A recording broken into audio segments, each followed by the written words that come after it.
Assalamu alaikum everyone, good morning and welcome back to the Inside Scoop. आप लोगों को पता है कि I love Monday because Monday को markets खुलती हैं पूरी दुनिया में. So let's recap कि पिछले हफ्ते क्या हुआ. Market खुली with a very strong opening in the week, institutional buying ने बहुत early on tone set कर दी, लेकिन जैसे weekend आता गया profit taking आ गई. Typical investor behavior before Friday. Despite kuch volatility, benchmark KSE 100 index closed very strong at 138,597 points. जिसका मतलब है कि Monday से लेके Friday तक 4,300 पॉइंट्स ऐड हुए या फिर you can say 3.2% week on week increase हुआ. Intraday ranged from a low of 134,937 to a high of 140,585 points. Prompter गलत चल रहा है एज यूजुअल. मार्केट ने अपना ऑल टाइम हाई भी हिट किया इस वीक. मल्टीपल हाईज बनाए. Every day it was breaking a new high and of course we made an all-time high of 138,000 something points. So basically market capitalization bhi jump hui. Ab rupees 4.14 trillion pe up 3.2%. USD terms mein bhi jump aaya hai to $14.5 billion. Dollar returns improve hue is hafte 3.05% versus last week 1.6%. Economic side pe kuch green signals aaye. Auto financing increase hue 2% month on month. State Bank reserves increase हुए 0.16% and current account surplus $328 million. एक बहुत positive surprise के तौर पे आया. Inflation mixed रही week on week, increase probably because of the increase in fuel prices, but year on year नीचे गया. Rare, which is our rare exchange rate, real exchange rate, fell slightly to 96.61, लेकिन foreign currency deposits increased to $7 billion. Services trade deficit decrease हुई 7%. FDI $200 million में आया, led by power sector at $86 million. Top investors UAE, जिसके बाद China और फिर Hong Kong.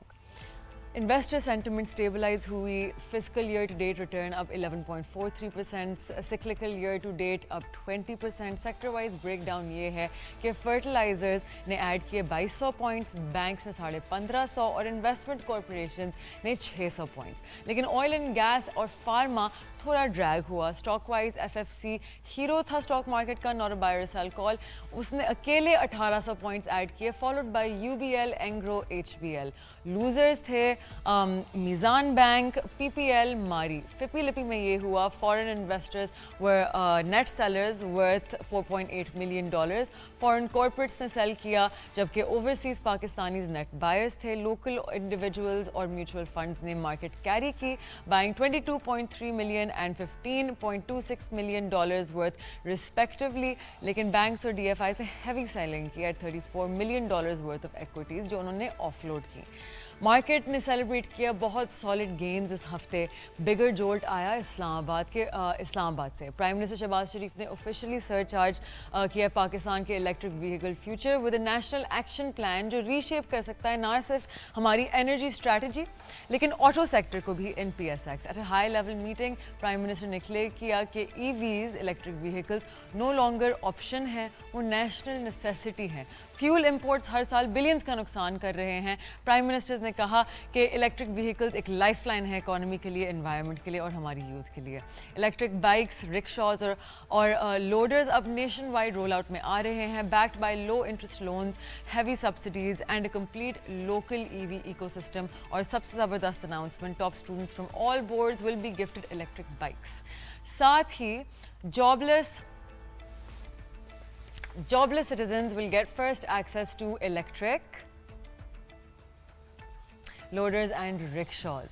Direct push for self employment, लेकिन ये सिर्फ ट्रांसपोर्ट का प्लान नहीं है. Local battery manufacturing, vehicle assembly and EV maintenance का इंफ्रास्ट्रक्चर भी ग्रीन सिग्नल उसको मिल गया है. प्राइम मिनिस्टर ने थर्ड पार्टी ऑडिट्स का भी हुक्म दिया है for full transparency in subsidy allocation. Social inclusion ने भी full focus 25% quota for women and 10% reserve share for Balochistan to address provincial imbalance. इसका इम्पैक्ट ये होगा कि वो सब कंपनीज जो इलेक्ट्रिक व्हीकल्स या EV पार्ट्स बना रही हैं, इनके लिए ये पॉलिसी गेम चेंजर हो सकती है। साजगार ऑलरेडी एक्सपोर्ट करता है इलेक्ट्रिक रिक्शाज, और अगर लोकल इंसेंटिव्स और डिमांड इंक्रीज होती है तो उनके मार्जिन और वॉल्यूम्स दोनों स्काई रॉकेट करेंगे। 4 new battery plants are coming online, opening supply chain partnerships for PSX listed industrial and tech players. Not a buy or sell advice again. EV awareness campaign भी launch हो रही है with high quality standards जो government supported vehicles के लिए हैं। ये सिर्फ going green के लिए नहीं है, ये पाकिस्तान की re-industrialization का पहला serious step है जिसमें potential है for massive job creation, clean tech innovation और एक much needed boost हमारी struggling listed manufacturing sector के लिए। ईवी जोड़ के बाद एक और बहुत बड़ी हेडलाइन इस्लामाबाद से, minister for planning and development Ahsan Iqbal ने लेआउट किया एक बहुत एम्बिशियस रोड मैप, टारगेट किया $60 billion in exports over the next 5 years। उनका मैसेज क्या था? With the consistency of $3 trillion economy bye 2047 is possible. पहली दफा एवर ₹1 trillion को स्पेंड किया गया via PSDP, part of the governments national plan called उड़ान पाकिस्तान। एहसन इकबाल ने स्ट्रेस किए पॉलिटिकल स्टेबिलिटी और कंटिन्यूएशन ऑफ पॉलिसी के बिना कोई डेवलपमेंट प्लान सक्सीड नहीं कर सकता। उन्होंने लॉन्च किया transformation plan 2025 to 2030 built on 5 E's: exports, e commerce, energy, environment and ethics. Export और e commerce modern technology based project शुरू हो रहे हैं। एनर्जी साइड पे Diamer Bhasha dam is now a top priority. Water security और climate changes को भी address किया जा रहा है। एथिक्स का मतलब है human capital development, long term talent building. उन्होंने ये भी कॉल आउट किया कि सेंट्रलाइजेशन प्रोविंसेस के अंदर आफ्टर द 18th अमेंडमेंट उन्होंने सजेस्ट किया कि लोकल गवर्नमेंट्स को एम्पावर करना और ये creating new provinces for effective governance. Population growth को उन्होंने नेशनल इमरजेंसी डिक्लेयर किया है with the task force now being formed. Ending on a very bold note, उन्होंने कहा just like we won operation बुनियान और महसूस we will win in economics too। Pakistan की करेंसी ने 21 महीने का हाई हिट किया है। Month low on the global REER index dropping 1.22% in June to 96.61 जो अभी मैंने बात की थी। This level was last seen September 2023 और ये इसका बेसिकली मतलब है कि पाकिस्तानी करेंसी अब ग्लोबल बास्केट के मुकाबले में थोड़ा सस्ता हो गया है। रियर में डिक्रीज का सिंपल मतलब है कि एक्सपोर्ट्स बन गई हैं ज़्यादा कंपेटिटिव, इम्पोर्ट्स हो गई हैं महंगी। दिस हेल्प्स रिड्यूस हमारा ट्रेड डेफिसिट और हमारे करंट अकाउंट को इम्प्रूव करता है। This is why this drop is being seen for positive in the economy for the economy despite being a depreciation. Dollar rate technically stable रहा, rupees slightly appreciate किया day on day, closing at 284 but अगर 284.87। But अगर monthly देखें जून में rupee around 0.61% depreciate हुआ। Gradual movement की वजह से पैनिक क्रिएट नहीं करती और स्टेबिलिटी का सिग्नल भी देती है। बिजनेसेस के लिए इसका इम्पैक्ट मिक्स्ड होता है। एक्सपोर्ट्स बेनिफिट करते हैं क्योंकि उनकी प्राइसिंग बेहतर हो जाती है internationally. So for local manufacturers margin pressure आ सकता है अनलेस वो हेज करते हैं रियर को। Staying below 100 is actually helpful for Pakistan. ये इमर्जिंग इकोनॉमीज के लिए सपोर्टिव माना जाता है। लोअर रियर अट्रैक्ट करता है foreign investment specially in the stock market bond markets क्योंकि इन्वेस्टर्स फील करते हैं कि रिटर्न्स लोकल करेंसी में ज़्यादा हाई होंगे, which was binary scams। I appreciate you guys so much। आप लोगों ने इतना अच्छा रिस्पॉन्स दिया to me on social media and you guys are being so helpful। मैंने अपने Instagram पे एक लिंक दी है, वहाँ जाके ईमेल आप डायरेक्टली SECP को अपनी क्वेरीज ईमेल कर सकते हैं। Make sure to add all relevant proof details attached। They are here to help। They said that there is nothing more important than our people and making sure कि हमारे लोगों को पैसे सेफ रहें। So I'm very proud of you guys कि आप लोगों ने स्कैम्स की तरफ अपनी आंखें खोलना शुरू की। Together inshallah we will put an end to this because Allah Ta'ala is always with those who are truthful। हमारी जितनी कंपनीज पब्लिक लिस्टेड हैं, चाहे वो कोई AMC हो, चाहे वो कोई ब्रोकरेज हो, कोई भी इन्वेस्टमेंट फर्म हो, वो सब खुश हैं कि हम रेगुलेट होते हैं बिकॉज हमारे इन्वेस्टर्स का पैसा सेफ रहता है। Because of that we are happy to be regulated and we are here to help. So remember to always choose reliable investment avenues. Scammers, गाड़ियाँ, पैसे, ये सब do not go for that. ये scams की एक typical strategy होती है कि किस तरह से वो स्पेशली टारगेट करते हैं अपनी अनएजुकेटेड आवाम को, फाइनेंशियली इलिटरेट आवाम को। एंड ये इतनी प्रेडिटोरी चीज़ है कि ये लोग स्पेशली डेस्परेट लोगों को टारगेट करते हैं। That is who their marketing targets. इनको कोई वो नहीं फील होता कि लोग हमारी वजह से अपनी पूरी ज़िंदगी की सेविंग्स गंवा रहे हैं, हमारी वजह से it is going straight into their pockets. इन लोगों का देयर इज़ नो ज़मीर, देयर इज़ नो मोरालिटी। इनके लिए सिर्फ अंधा पैसा that is coming to them through a scam, because हर दफ़ा जब आप पैसा गंवाते हैं ये जाता है सीधा इनकी जेब में। With that we going to take a very short break, we will be right back. आप देख रहे हैं the inside scoop. I am Mashal Khan. Don't go anywhere. Get your breakfast, your nashta, your chai, your coffee, whatever you have it. Get comfortable. We're going to have a very interesting conversation with our next guest. As we always do, stay with us. Don't go anywhere.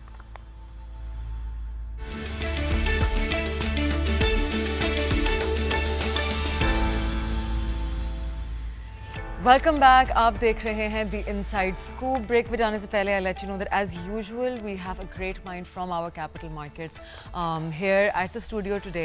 We have with us mister Hisaan Rehman who is not only an economist but also इन्होंने लम्स में जो stock market course है, he is the pioneer of that. Thank you so much for being with us today Hisaan. Thank you so much Michel.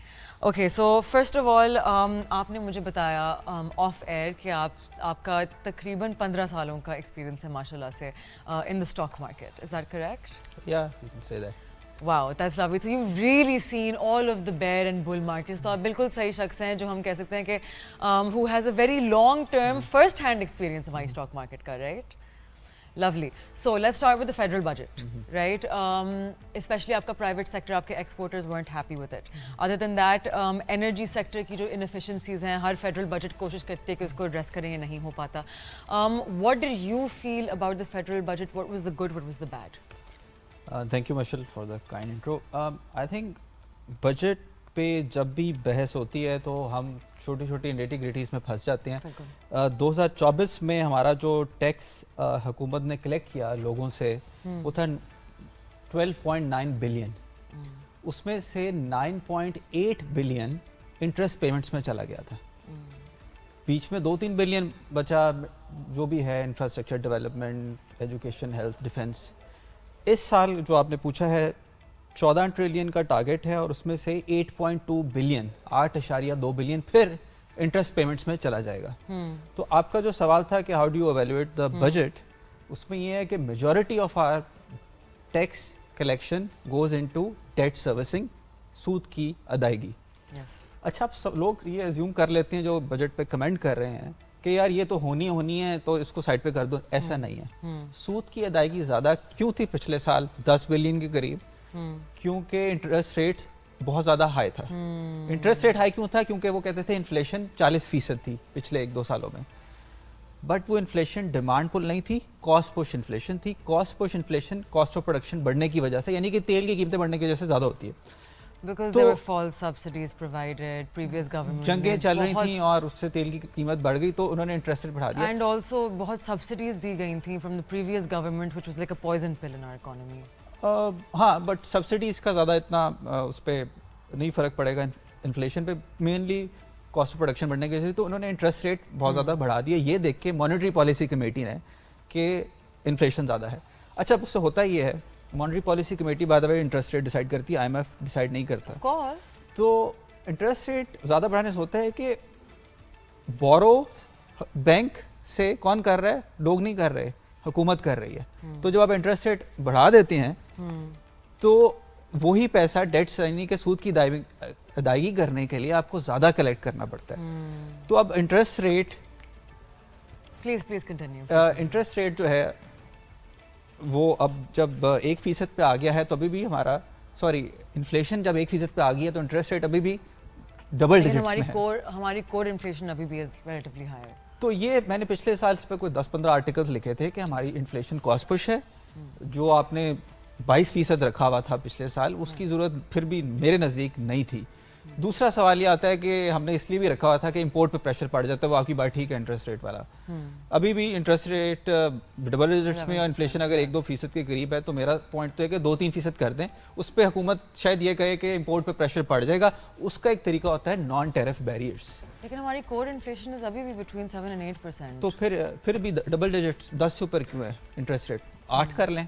या और future outlook में भी 8 से ज्यादा नहीं हम है। इसी वजह से बूम एंड बस्ट साइकिल्स में फंस जाते हैं, राइट, हाँ, with our economy. Boom and bust पे माशाल्लाह आपने अच्छा पॉइंट रेज किया। बूम एंड बस्ट क्या है कि जब ग्रोथ होती है इंपोर्ट पे प्रेशर बढ़ जाता है और करंट अकाउंट को खसारे के करीब आ जाती है। बिल्कुल। इंडिया ये स्ट्रेटजी करता है नॉन टैरिफ बैरियर्स, यानी कि इंपोर्ट पे प्रेशर रोकने का तरीका होता है नॉन टैरिफ बैरियर्स। आप non essential items, luxury items, गाड़ियाँ, लग्जरी कार्स, उस पर डिफरेंट तरीके होते हैं रेगुलेशंस के थ्रू कि आप उनको इंपोर्ट रोक देते हैं। जो एक्सपोर्ट बेस्ड इंपोर्ट है उसको होने देते हैं, तो करंट अकाउंट मैनेज किया जा सकता है। असल मसला ये कि इससे इकॉनमी हमारी चोक हो जाती है। We are ready to take off अगर इंटरेस्ट रेट्स सिंगल डिजिट्स में आ जाए। एनर्जी का मसला हल हो चुका है काफ़ी हद तक, IPPs वाला जो हम एक्स्ट्रा कैपेसिटी पेमेंट्स कर रहे थे, मगर इसमें हमारी इकॉनमी चोक इसीलिए हुई थी पिछले कुछ सालों में कि इंटरेस्ट रेट्स वर केप्ट आर्टिफिशियली हाई, और इसके beneficiary I would say without any disclaimer है, बट मेरा ओपिनियन जनरलाइज कर रहा हूँ कि नाम नहीं ले रहा, बैंक्स थे। बैंक उधार दे रहे थे हुकूमत को, हुकूमत हाई इंटरेस्ट रेट का पैसा, टैक्स कलेक्टर आपके पैसे, लोगों के पैसे, आम आदमी के पैसे से कलेक्ट करके बैंकों को सूद की अदायगियां कर रही थी। मॉनेटरी पॉलिसी कमेटी, अच्छा बिल्कुल, because the previous government had really put our economy in a chokehold. The reason I was saying कि कुछ subsidies बहुत dangerous होती हैं is because एक तरफ आप loans मांग रहे हो और दूसरी तरफ आपका जो fuel, which is the largest item on our import bill, right, 26% of our import bill.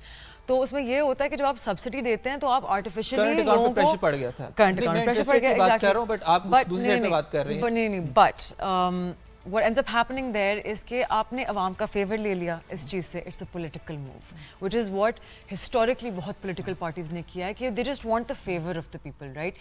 अब eventually क्या होता है, demand and supply will have to $150 पे ग्लोबल मार्केट में ऑयल था और यहाँ पे 150 पे मिल रहा था। Exactly.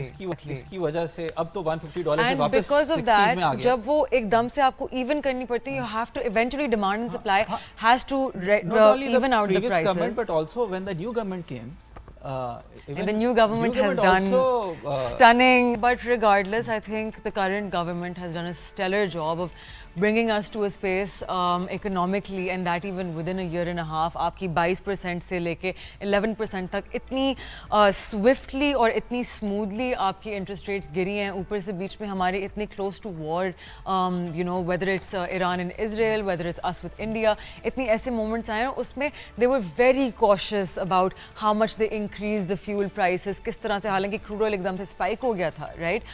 So I think the current government, there's a lot of respect them from me, especially. I think हम बार बार बात करते हैं कि उन्होंने बहुत अच्छे से they took us out of a near default area where our economy was reaching a very scary stage and capital flight भी हो रही थी और लोग भी भाग रहे थे मुल्क से, and we are now at a place where people are actually feeling well about the economy and investment. As a neutral observer, I would agree with that. मैं बिल्कुल से डिसएग्री नहीं कर रहा कि हम डिफॉल्ट से बच के हैं, we are ready to take off. मैं सिर्फ कह रहा हूँ बेहतरी कहाँ हो सकती है। मैं एग्री करता हूँ कि डॉलर $150 पे जब ऑयल था आर्टिफिशियल, पिछली गवर्नमेंट ने पॉपुलिस्ट मूव्स के लिए, लोगों को नहीं पता, उससे करंट अकाउंट पे प्रेशर था। नई गवर्नमेंट को भी थोड़ी फैसिनेशन थी पॉपुलिस्ट मूव्स की, लेकिन वो हुकूमत ने जो भी कंसेंसस हुआ उससे अच्छा मैनेज किया। मैं एग्री करता हूँ। मैं सिर्फ ये कह रहा हूँ कि इंटरेस्ट रेट्स अभी भी आर्टिफिशियली हाई हैं। इन्फ्लेशन अगर 8% आपकी बात मैं मान भी लूँ तो 9 पे होना चाहिए इंटरेस्ट रेट। इंपोर्ट पे प्रेशर नहीं पड़ेगा अगर आप नॉन टैरिफ बैरियर से मैनेज करेंगे। That's all my point. I think the issue, right, is again, it's just mostly the boom and bust cycle, which is why I think state bank ने इतनी import पे pressure पड़ता है ना, क्योंकि import पे प्रेशर नॉन टैरिफ बैरियर से control कर सकते हैं आप। तो हम असल में बड़ी ना कन्वेंशनल वेस्टर्न टेक्स्ट बुक तरीके यूज करते हैं। अमेरिका में डिमांड पुल इन्फ्लेशन होती है, यहाँ कॉस्ट पुश इन्फ्लेशन है बाय द वे। और दूसरा इंपोर्ट पे प्रेशर, आप नॉन इंडिया ये काम करता है, एक्सपोर्ट बेस्ड इंपोर्ट आप होने दें। तो ये बहुत क्लीशेड हो गया boom and bast cycle, different लोग प्रोग्राम में यूज करते हैं। So if we don't talk about that, then we can talk about the fact that but the thing is your textile exports have been captured by other countries, neighboring countries. Your large scale manufacturing is in trouble, has been in trouble for the last 2-3 years, even despite the recovery. Yeah, but it's difficult to compare ourselves to India because India का export अगर आप देखें तो बहुत high value, low volume. IT में वो लोग leaders हैं. $150 billion से ज़्यादा, हम $2-3 billion पे फंस गए. Yeah, exactly. हमारा तो IT sector almost exist नहीं करता. $25 billion होना चाहिए अगर 6 गुना कम भी आबादी है. Exactly. वो तो मैं एग्री करता हूँ. हम इकोनॉमिकली बहुत पीछे रह चुके हैं सारे मुल्कों से. इंडिया, बांग्लादेश. स्टॉक मार्केट पे बात कर लेते हैं. 10 गुना ज्यादा अकाउंट स्टॉक मार्केट के तो बांग्लादेश में. यहाँ 3-4 लाख है, वहाँ 40 लाख से ज्यादा है स्टॉक मार्केट के अकाउंट्स. इंडिया में 8 करोड़ हैं. 6% ऑफ द पॉपुलेशन इंडिया में स्टॉक मार्केट में. यहाँ 0.19% है. 0.16 by the way, मैंने recently numbers check किए हैं. अच्छा, तो let's talk a little bit about the stock market. मेरे पास personally जो बहुत ज़्यादा query आती है ना लोगों की, बहुत सारी चीज़ें sadly हमारे मुल्क में misconceptions पे चलती हैं, right? कि सुनी सुनाई बातों में पहली चीज़ तो the most common केस सट्टेबाजों की जगह है, right? दूसरी चीज़ जो मुझे बहुत सुनने में आती है कि this is a highly manipulated market. तो आप कुछ कहना चाहेंगे इस बारे में? देखिए, स्टॉक मार्केट पहले है कि आम आदमी के लिए एक बिजनेस में हिस्सादारी डालने का जरिया है. आप एक सक्सेसफुल बिजनेस में हिस्सा डालते हैं. स्टॉक मार्केट उसका प्लेटफॉर्म है. ये कोई कैसीनो नहीं है कि मैं फलानी घोड़े पे पैसे लगा दूं. पहले क्या होता था कि आप अपने किसी रिश्तेदार के बिजनेस में भी तो पैसे डालते हैं ना, तो वो तो एक ऑडिटेड बिजनेस नहीं है. स्टॉक मार्केट पे ऑडिटेड बड़े बिजनेसेस आते हैं, तो आप ऑनलाइन जाके उसमें पैसे डाल देते हैं. तो सट्टेबाजी में इसलिए शायद कह देते हैं कि लोग लूज भी कर सकते होंगे, गलत बिजनेस में पैसे डाल देते हैं. वैसे लॉन्ग रन में ब्लू चिप यानी कि बड़े बिजनेस में आप डालें तो 90% of the time you make money more than any other asset class. Even अगर आप सिर्फ इंडेक्स ट्रैकिंग कर लें, आप सिर्फ अगर इंडेक्स ट्रैकिंग कर लें and you just go exactly with the index, you can see, आप जूम आउट करके अगर 20 साल के फ्रेम पे चार्ट देखेंगे जब से डिजिटलाइज हुई, और 2001 का शायद चार्ट सबसे पुराना शो होता है, 2000 पॉइंट से लेके 1,36,000, what such a huge difference returns. माशाल्लाह में बात की कि हम डिफॉल्ट पिछले साल पाकिस्तान की स्टॉक मार्केट दुनिया की second fastest growing stock market in dollar terms, 79% growth. जब हम डिफॉल्ट के करीब थे तो नंबर 1 पे अर्जेंटीना थी. तो इसमें ये एडवांटेज है कि आपकी रिटर्न्स बहुत ज़्यादा हैं. इन द लॉन्ग रन आप देखें तो रिटर्न्स बहुत ज़्यादा हैं. लोग शॉर्ट टर्म वॉलेटिलिटी में फंस जाते हैं हसन. बिल्कुल इस तरह. ये आप जब बहुत सी क्लीशेड है कि आप जब घर लेते हैं तो आप रोज गाड़ी चलाते हुए गुजरते नहीं, मैंने घर लिया था आज नीचे आ गया ऊपर चला गया, आप लॉन्गर उसके लिए लेते हैं. तो स्टॉक मार्केट में पाकिस्तान में पोटेंशियल इसलिए बहुत ज़्यादा है कि आम आदमी के लिए वो पी रेशो होती है, प्राइस टू अर्निंग रेशो. तो हिस्टोरिक एवरेज जो है ना हमारी रही हुई 8 की. जितनी पी कम हो उतनी मार्केट सस्ती होती है. तो अभी भी 6 के पास है. अभी तो हिस्टोरिक एवरेज पे नहीं है, अभी तो और ऊपर जाने की गुंजाइश है. और अच्छे हालात में 10 की पी होती है. यस. तो किसी जमाने में जब 2008 से पहले का जब जमाना था, exactly it was 13.5 more than 10. तो अभी तो हम हिस्टोरिक एवरेज पे भी नहीं आए. अपने हिस्टोरिक एवरेज हम मतलब दूसरे मुल्कों से भी नहीं कंपेयर कर रहे. हमारा जो कंसेंसस है कि हालात बेहतर हैं, तो फिर तो हमें डबल डिजिट स्पीड के हिसाब से तो मार्केट अभी भी अंडर वैल्यूड है. डेफिनेटली. मसला ये आता है कि लोग हमारे यहाँ जो फाइनेंशियल एनालिस्ट टॉप के लोग हैं वो लोग ये बता नहीं पाते या समझा नहीं पाते कि इस तरह है. और जो जनरल बात हो रही होती है वो एक परसेप्शन हो जाता है कि बबल है. बबल नहीं, अभी अंडर वैल्यूड है स्टॉक मार्केट. बबल उस चीज को आप कहते हैं which is overvalued. You can not. Price to earning ratio दुनिया का सबसे पुराना पैरामीटर है. वॉरेन बफे की फेवरेट किताब इंटेलिजेंट इन्वेस्टर में वो इसकी बात करता है. दुनिया का तीसरा अमीर आदमी वॉरेन बफे जो स्टॉक मार्केट से अमीर हुआ. तो वो पी रेशियो की भी बात करते हैं. वो fundamentals old school. And even अगर आप market GDP to market cap देखें उसके भी हिसाब से वी आर 13%. आपका फेयरली वैल्यूड 100% पे आता है. बट हिसान with that we are out of time. Sadly time just flew by completely with you being here. Thank you so much for coming and shedding light on these things. We hope to have you again on the show. Stock market is a topic के time का पता नहीं. Definitely. So we appreciate you being here. Thank you so much. I hope you'll join us again very soon. और आप लोगों से मिलूंगी कल सुबह at 11 AM on the Inside Scoop. Take care. खुदा हाफिज़.